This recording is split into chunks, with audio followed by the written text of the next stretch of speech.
Shalom, shalom, peuple du Seigneur, que le Seigneur vous bénisse abondamment. Je suis très heureux de savoir que vous êtes nombreux devant vos postes télévisés en train de suivre votre émission que vous aimez beaucoup, le Conseil des adorateurs. J'ai toujours dit, quand il s'agit du Conseil des adorateurs, parce que nous parlons de la part du Seigneur. J'ai dit un grand merci à l'équipe technique et sportive. Là derrière la caméra, je vois Papa Glody MJ autrement dit, en tout cas pour son travail, il est toujours présent à son poste et que le Seigneur puisse le bénir. Et aussi à celui qui chapeaute notre DG, que le Seigneur continue à prendre soin de lui. Nous, durant toute cette émission, nous allons parler de quelques points que je vais citer avant d'introduire l'homme qui est justement à côté de moi, comme vous le constatez. Et nous allons parler de l'adorateur. Et nous allons parler deuxièmement de l'adoration. Nous allons parler ensuite du mystère de l'adoration. Qu'est-ce qui se cache dans l'adoration par rapport à l'expérience des hommes de Dieu, des servantes et des serviteurs de Dieu? Ils nous révèlent en fait ce qu'ils ont vécu par rapport à l'adoration. Et aussi nous allons poser quelques questions à notre invité, mais aussi nous n'allons pas oublier notre point de tous les jours, le plan de Dieu par rapport à cette génération. Sans plus tarder, je vais directement m'occuper à celui qui est juste à mes côtés, un homme bien que vous allez découvrir tout à l'heure. Bonjour papa. Bonjour. Vous allez bien? Je vais très bien. En tout cas, vous nous avez honoré par votre présence. Nous sommes très heureux de vous recevoir sur ce plateau. Ils sont là nombreux, vous allez juste vous présenter. Je réponds au nom de prophète Emmanuel Matalatala, je suis pasteur, responsable de l'église centre missionnaire La Résurrection, qui est juste à l'IPEL, Lié, sur l'avenue Koumissa numéro 29. Là, on profite directement pour saluer tout le peuple de Dieu, tout le serviteur et les servants de Dieu du centre missionnaire La Résurrection. Nous sommes là sur ce plateau avec le prophète Emmanuel Matalatala. Il va nous parler des choses extraordinaires. Je crois à la grâce de cet homme et je crois que vous serez bénis. Alors, sans plus tarder, nous allons entamer notre point. Nous allons commencer de parler d'abord de l'adorateur. Papa, vous êtes un homme de Dieu. Vous allez expliquer le peuple du Seigneur.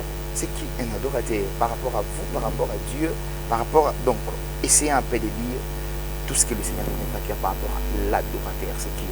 Vraiment, un adorateur, c'est la personne qui a cru d'abord premièrement au Seigneur Jésus. Ok, ok. Il est passé vraiment par la croix. Okay. Et c'est un racheté. Ok, ok. C'est un racheté.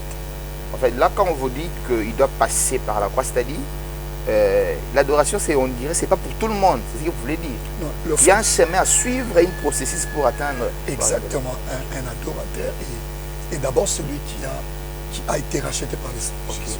Ok, ok. Racheté par le sang de Jésus. Il est sauvé. Il est sauvé. Donc, il doit d'abord passer par là. Exactement. Et puis, son adoration sera agréée par Dieu. Exactement. Et quand on parle de l'adorateur, il est écrit quelque part dans la Bible, vous êtes un homme de Dieu, dans Jean 4, le verset 3, que mais à l'heure vient où elle est déjà venue, où le vrai adorateur. En fait, ce qui m'a un peu tiqué dans ces versets, Dieu a fait un choix où le vrai adorateur. S'il y a de vrai, certainement quelque part il y a aussi des faux. Exactement. Alors comment en fait détecter le faux adorateur? Exactement. La parole de Dieu précise très bien que l'heure est venue où le vrai adorateur adoreront le Seigneur en esprit et en vérité. C'est-à-dire qu'il y a des vrais, comme vous l'avez dit, il y a aussi des faux. C'est-à-dire parce que l'adoration, au-delà du fait de dire à Dieu ce qu'il est, l'adoration c'est toute une vie. Toute une vie. Toute une vie. C'est une marche. En fait, c'est comme un coutume. Ok. Donc ce n'est pas quelque chose de temporaire. C'est ce que vous voulez dire. Non. Ce n'est pas quelque chose de ça là. Non, l'adoration c'est toute une vie. Puisque nous avons cru au Seigneur, notre marche est une marche d'adoration. Ok. Est-ce que vous pouvez un peu nuancer sur ce que vous venez de dire par rapport à la vie, parce que nous parlons de l'adorateur. Et comme j'ai dit, Dieu a fait un choix. Il cherche le vrai. Donc le vrai, donner quelques caractéristiques de vrai et quelques caractéristiques du faux. Et nous allons entamer notre décision. Vraiment, par rapport au vrai, ceux qui sont vrais, c'est là, c'est montre par rapport à leur marche. Okay. Ouais, par rapport à leur marche. La Bible de Dieu est en train de dire que nous devons être différents de ceux du dehors. Okay. Ça veut dire qu'un adorateur est celui qui a une marche une vie différente. On reconnaît toujours l'arbre par son fruit. C'est que l'adorateur est en train de produire en lui. C'est ce qui prouve en réalité s'il est vrai ou il est faux. C'est toute une vie, c'est une marche. Gloire au Seigneur. Un adorateur, comme on dit, il doit être irréprochable. Donc Dieu cherche le vrai. Donc des gens qui sont irréprochables. Exact. Des gens qui conviennent. En fait, des gens qui, au-delà des données, ils se sont d'abord donnés eux-mêmes. Exact. Ok, gloire au Seigneur. Et donner quelques caractéristiques de faux.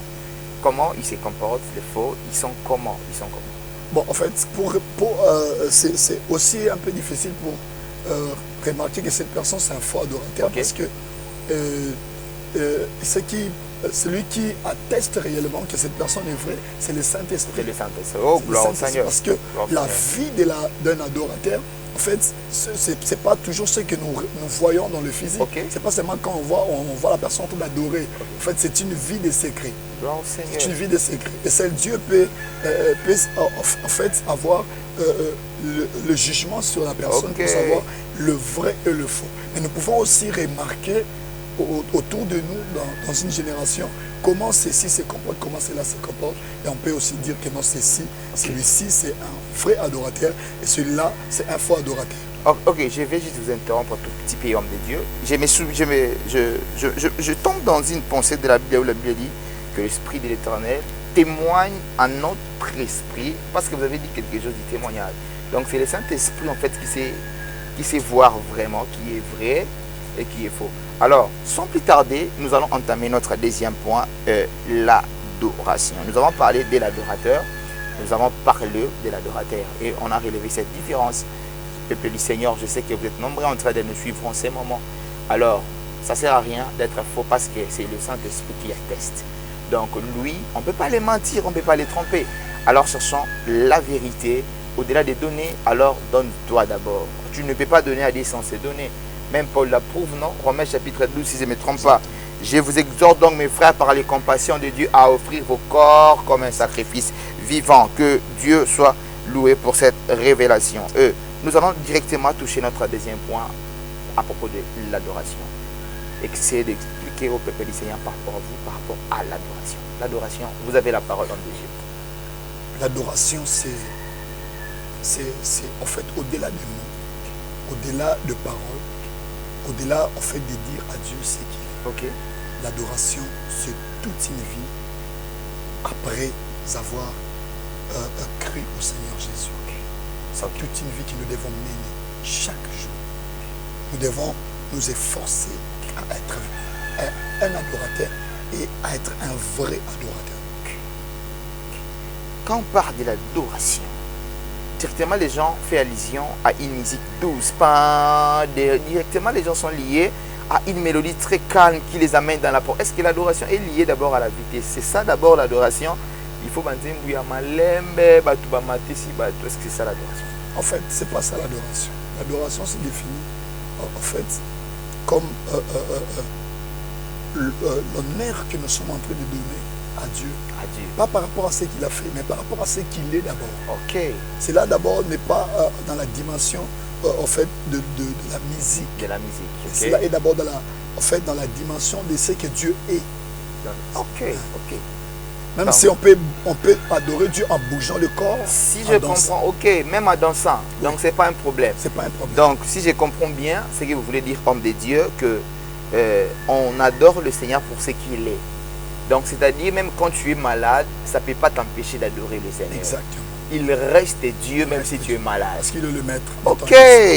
Donc chers fidèles téléspectateurs, recevez cette révélation. Ce n'est pas parce que tu es encore célibataire que tu dois stopper d'adorer le Seigneur. L'adoration, ce n'est pas par rapport à ce qu'il t'a donné. D'abord, ce qu'il t'a donné, c'est tout petit. On adore le Seigneur pour ce qu'il est. Il est Jéhovah Rapha, il est le roi, il est le maître, il est Dieu, il est tout. Ce n'est pas parce que tu es encore sur le lit de l'hôpital que tu dois cesser, tu dois rompre avec l'adoration.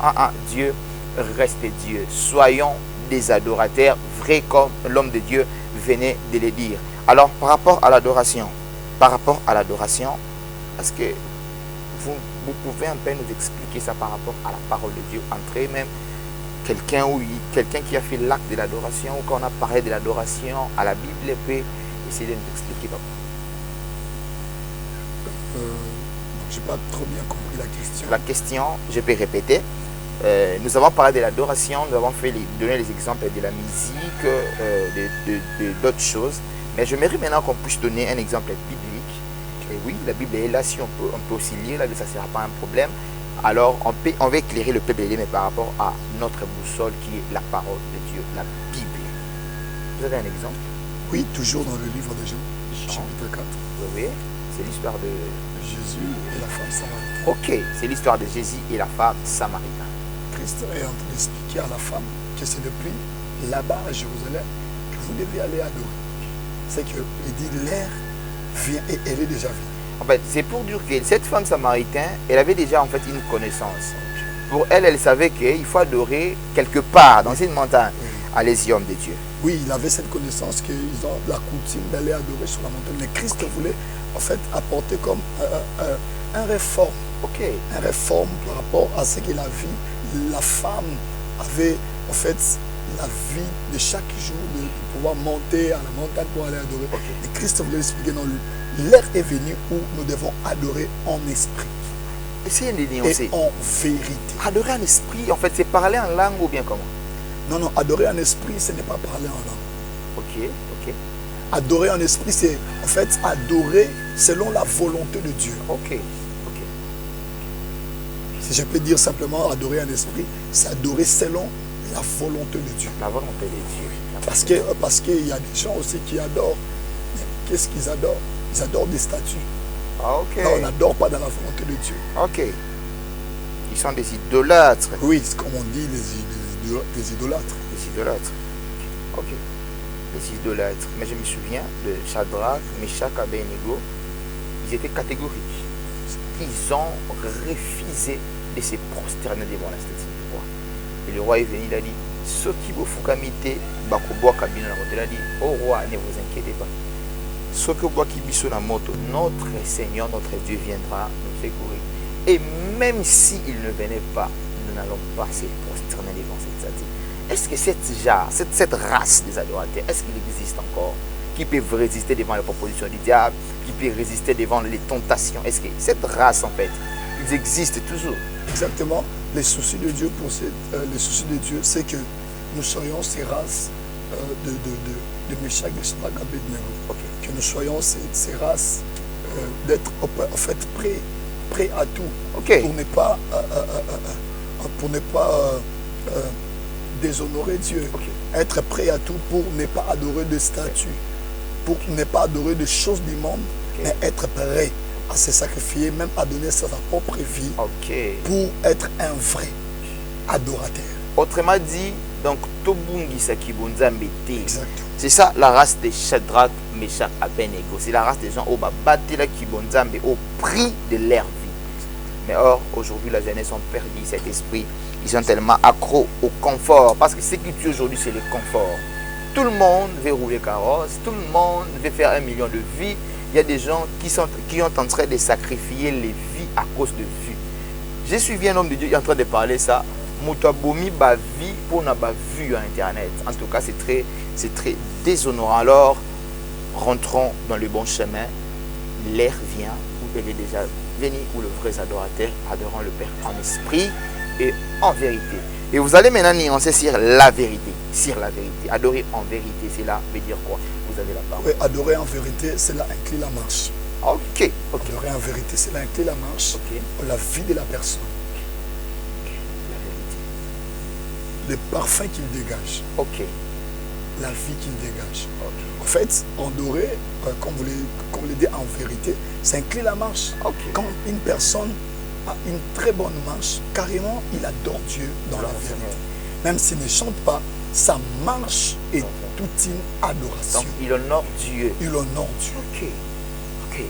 Donc, comme vous l'avez dit au commencement, que l'adoration, c'est l'honneur qu'on donne à Dieu. Exact. Donc, lorsque tu refuses de s'habiller comme tout le monde, parce qu'on est à une génération où le diable nous a imposé une chose, en fait, parce que tout ce qu'on regarde à la télé, ça commande notre esprit. Auparavant, c'était étrange quand vous voyez une fille habillée en sexy comme ça. Maintenant, Ça quitter les mondes, c'est entrer même jusqu'à l'église. Où nous allons voir des sœurs en venir à l'église avec des tenues très très très dans ce tali au Ginzambe. C'est vraiment déshonneur. Or, l'affaire avec Dieu, comme l'homme de Dieu a dit, c'est l'affaire de l'honneur. Et je me souviens encore, je me rappelle d'un texte de la Bible qui dit que Dieu honore ceux qui l'honorent. Donc il y a une récompense pour ceux qui honorent les seigneurs. Ta manière de s'habiller doit honorer les seigneurs. Tu n'es pas une autre personne à la fête. Frère, sœur, ne cause pas identité belleté. Dimanche à la fête, dimanche à la boîte, et le samedi à la boîte, et le dimanche tu pars au culte. Et puis tu pars aussi faire un service. Le Seigneur te voit dans les secrets. Alors, c'est au prix de ta vie. Tout ce que tu es en train de s'aimer aujourd'hui, au Kobu Kayango. Et si tu rates ça, tes enfants ne vont pas rater ça. Homme de Dieu, je vais poser une question à une sœur.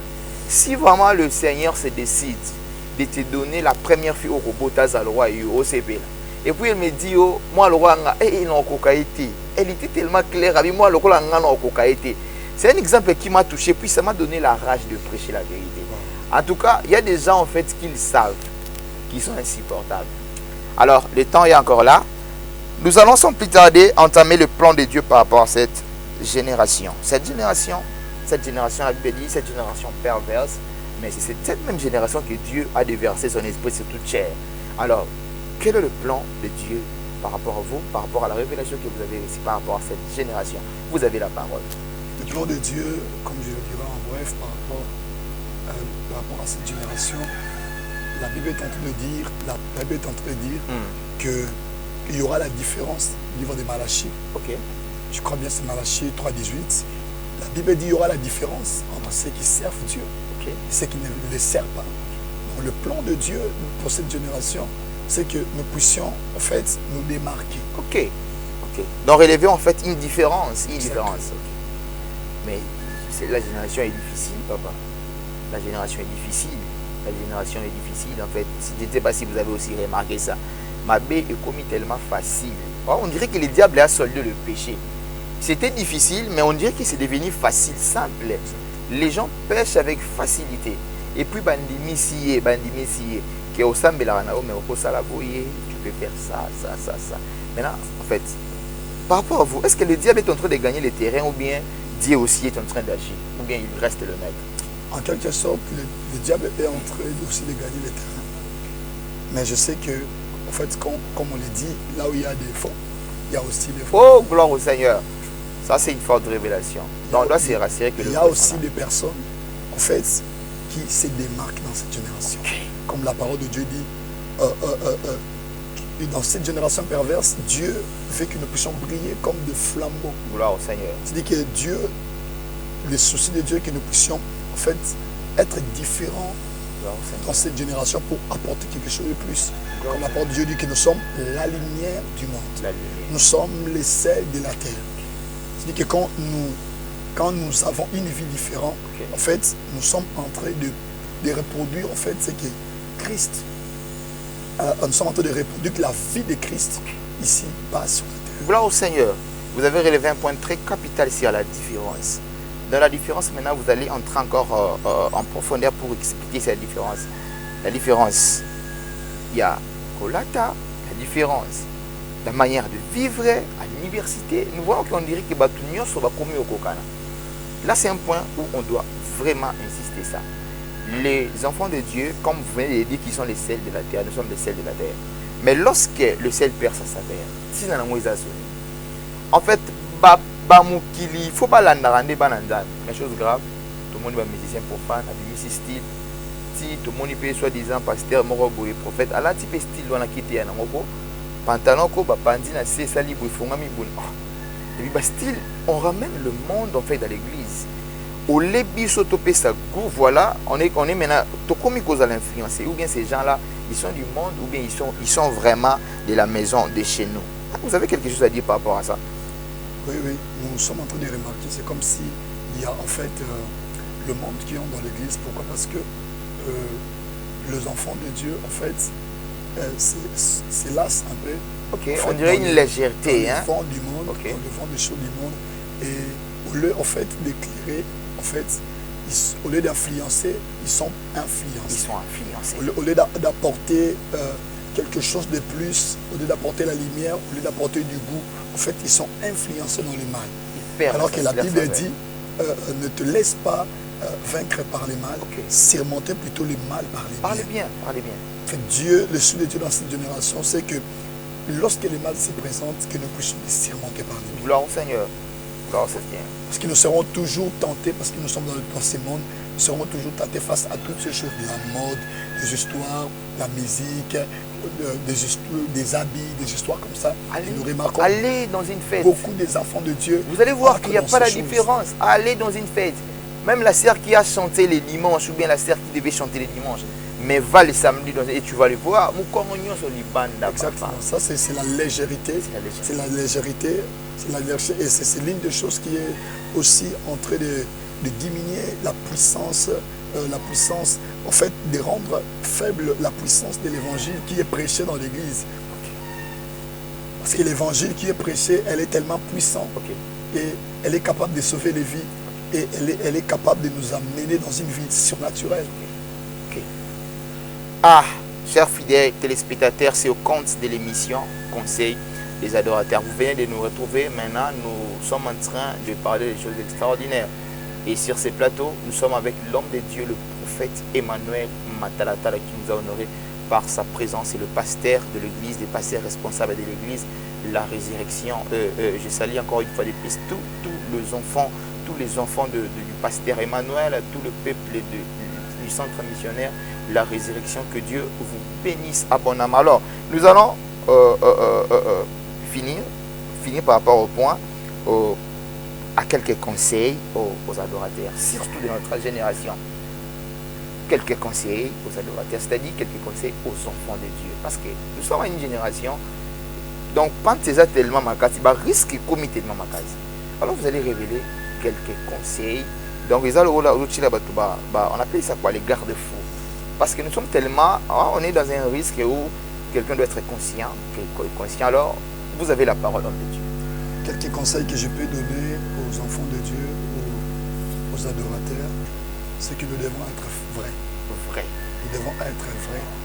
Au milieu de faux enfants d'influencer ceux qui sont dans le mal, de revenir dans le bien, dans le droit chemin. La parole de Dieu dit, celui qui connaît les bons chemins montre aussi à son frère, montre aussi à son ami. D'abord, même Dieu, dans les plans qu'il a dit, je mets devant toi deux chemins, le bien et le mal. Mais bizarrement, il nous propose de suivre les biens. En fait, on dirait qu'il n'a pas envie de nous tuer, notre Dieu. Le Seigneur vous laisse en fait le choix. Dieu, mais il nous propose. Il vous propose les biens. Il te demande de choisir. Il est miséricordieux, c'est Dieu. Il te dit de choisir les biens. Mais il te laisse face à ces deux voies. C'est à toi de choisir. Mais Dieu te conseille de choisir les biens. Quel privilège d'appartenir à la famille du royaume, d'appartenir à la famille de Jésus, d'appartenir à la lignée royale. Moi, j'appelle ça la lignée royale. Vraiment, c'est un privilège. C'est un privilège. Parce que lorsque j'ai lu la parole de Dieu, ça m'a dit beaucoup de choses. Au-delà de ce qui est écrit, alors, il faut entendre aussi la parole de Dieu. Je vous annonce déjà la semaine prochaine, nous serons ici sur ce plateau avec un homme de Dieu aussi bien qui nous parlera des choses merveilleuses. Je crois toujours à la grâce des gens. C'est le berger Toby. Je pense qu'il est aussi en direct en train de nous suivre en ce moment. Je les salue. Et il y a encore des gens, le président, bon, je l'appelle président du groupe Éco-Christ Universel, le frère Junior Matenda, le David de cette génération. Nous allons aussi le recevoir. Alors, nous allons citer directement. Vous dirigez une église, papa? Depuis combien des années déjà? 3 ans.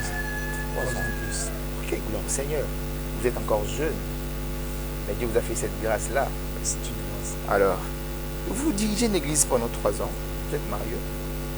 Non, je ne suis pas marié. Jusque-là, non? Je suis encore célibataire. Célibataire. Voyons que nous sommes dans les processus.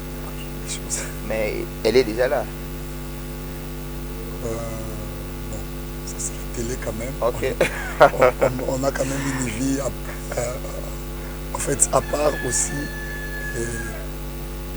En fait, je ne saurais pas étaler en fait certains secrets. Bon, vous êtes un homme de Dieu, vous êtes un homme public. Oui, en fait, je suis un homme public. Un homme public, un homme de Dieu, mais il faudrait aussi être discret. C'est vrai. C'est très important. Donc vous voulez surprendre les gens. C'est la sagesse. Ou bien vous êtes en train de parrainer le peuple de la résurrection qui est aussi en train de vous suivre en ces moments. En fait, c'est mieux en fait d'agir en fait avec beaucoup de sagesse. Ok, gloire au Seigneur. Moi, je crois. En fait, moi, je dis toujours, c'est injuste lorsque quelqu'un se décide de suivre le Seigneur, de consacrer toute sa jeunesse, d'aller dans les montagnes, d'aller dans les retraites, de chercher Dieu, de prier et à la fin finir dans la honte. Ça sera injuste. Comme vous êtes là, vous avez consacré votre vie à servir le Seigneur, vous avez cédé votre jeunesse et Dieu même savait que tu es jeune, mais il s'est imposé en toi. Il savait que tu es jeune et il savait cette génération. Mais il s'est imposé en vous, homme de Dieu. Alors ça sera injuste si vous tombez dans un mauvais choix. Je ne crois pas que le Seigneur va faire cette imprudence. En fait, il est en train de sécuriser le ministère qu'il a mis en vous. Il voit ses intérêts. Il voit ses intérêts et je pense par la grâce de Dieu, de toute façon, j'attends cette maman prophète. En fait, Dieu sera injuste, mais il faudra aussi être sage. Parce que si tu n'es pas sage, tu peux tomber dans cette erreur. Bon, nous avons vu aussi ça. C'est pourquoi je dis toujours, quand tu es sérieux avec Dieu dans les secrets, quand tu as appris à honorer Dieu dans les secrets, il va t'honorer en public. Il va t'honorer en public. En fait, le problème, c'est l'alliance. Les témoignages, les erreurs des autres ne doivent pas nous influencer. Et là, avion, ça va crash. Mais vous voyez, j'ai eu aucun dégât. Bateau et ça, là, naufrage. Mais quand même, on voyage toujours. C'est-à-dire, le risque est là, mais nous croyons, nous sommes du bon côté. Parce que nous avons Christ. En tout cas, vous nous avez honorés. Et directement, un mot de la fin par rapport à tous les gens qui nous ont suivis. Un mot de la fin et quelques salutations. Vous avez la parole, papa. Au mot de la fin, je dis merci, pasteur Vincent. Merci beaucoup. Vous avez pensé à moi. Dans son plateau et je dis un grand merci à tous ceux qui nous ont suivis. Je dis un grand merci. Je vais donner quelques spécialités les gens. Donner, citer les noms, même de citer les noms, c'est pas un problème, papa. Une liste alors. Vous avez même 30 secondes. Allez-y, consommez votre 30 secondes. Je salue tous les enfants de la résurrection qui me suivent et le ministère Génération Noé. Partout ils sont, je les salue. Et je salue mon grand frère propre, Rodrigue Matalatala. Et je salue aussi papa Patrick Kolo, qui est un papa, un grand frère. Je salue aussi mon père spirituel, révérend Emmanuel Moupangilai. Ah ok, je vois. C'est l'homme que je vis à la fiche derrière moi. Je salue aussi la servante de Dieu, Dia Wasola. Et je pense qu'ils sont nombreux. Mais la servante de Dieu, Dia Wasola. J'ai aimé ces noms. Et le je Seigneur pense qu'ils sont nombreux. Et entre nous sauvons, je vous salue tous dans le nom du Seigneur. Très bien, nous sommes pratiquement arrivés à la fin de notre émission, de votre émission bien sûr, le Conseil des adorateurs. Et l'émission qui est présentée chaque samedi et dimanche à 16h30 sur Espoir TV. Alors, je dis un grand merci à l'équipe technique, une équipe forte, une équipe très présente. Là, je vois derrière la caméra, MG Glory, toujours présent à son poste, que le Dieu des adorateurs puisse le bénir. Et aussi, j'ai dit un grand merci à notre DG Patrick Feni. J'ai dit un grand merci à toute la famille Kalonji. Et sans oublier l'aïe de Kalonji, la grande sœur propre, Rachel Kalonji en Afrique du Sud. J'ai dit un grand merci à tous les adorateurs. Ils sont toujours connectés. Ils sont toujours connectés à que le Seigneur puisse vous bénir. Quant à moi, je vous dis au revoir. Retrouvons-nous au prochain numéro. Ciao.